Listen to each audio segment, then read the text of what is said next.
မိထက်လူကိုစင်တင်ကမင်းသမီးလောက်ခိုင်းမဲ့ပါဆိုင်အားလုံးသိကြတဲ့အတိုင်းမြန်မာမျိုးသမီးလက်ရွေးစင်ဘောလုံးတင်းရဲ့ချစ်တော်တိုက်စစ်မှုလေးမိထက်လူဟာမကြသေးခင်ကပွဲတစ်ခုမှာမင်းကလေးဆန်ဆန်လှလှပပပြင်ဆင်ဝတ်စားပြီးပွဲတက်လာတဲ့အလှတရားကြောင့်အားလုံးကိုမှင်သက်သွားစေခဲ့ပါတယ်။ဒီနေရာမှာထူးခြားဆုံးကတော့မင်းကလေးပရိသတ်တွေရဲ့အသေးကျော်နိုင်ငံကျော်စူပါစတာကြီးဆိုင်းဆိုင်းခန့်လိုက်ဘာဆိုင်တော်မှာမိထက်လူရဲ့ချက်တည်ရှီလွန်းတဲ့အလှကိုကျွေဆင်းသွားရတယ်ဆိုတဲ့သတင်းပါပဲ။အနုပညာလောကမှာဘာဆိုင်ရဲ့အရှင်ဝါကိုအားလုံးသိဆုံးပါဆိုင်ဆိုင်ကများစင်တင်ပေးလိုက်ပြီးသူနဲ့တွဲဖက်ပြီးအနုပညာအလုပ်တွေလုပ်ခွင့်ရပြီဆိုရင်အဲ့ဒီမင်းသမီးလေးတွေဟာချက်ချင်းဆိုသလိုအောင်မြင်မှုထိပ်တန်းကိုရောက်သွားတတ်တာထုံးစံတစ်ခုလိုဖြစ်နေပါပြီ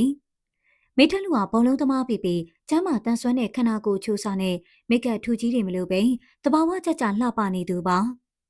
သူမရဲ့ဒီလိုပင်ကိုလှတရားတွေဟာလက်ရှိနာမည်ကြီးမင်းသမီးတွေထက်တောင်ကွဲထွက်ပြီးဆွဲဆောင်မှုရှိနေပါတယ်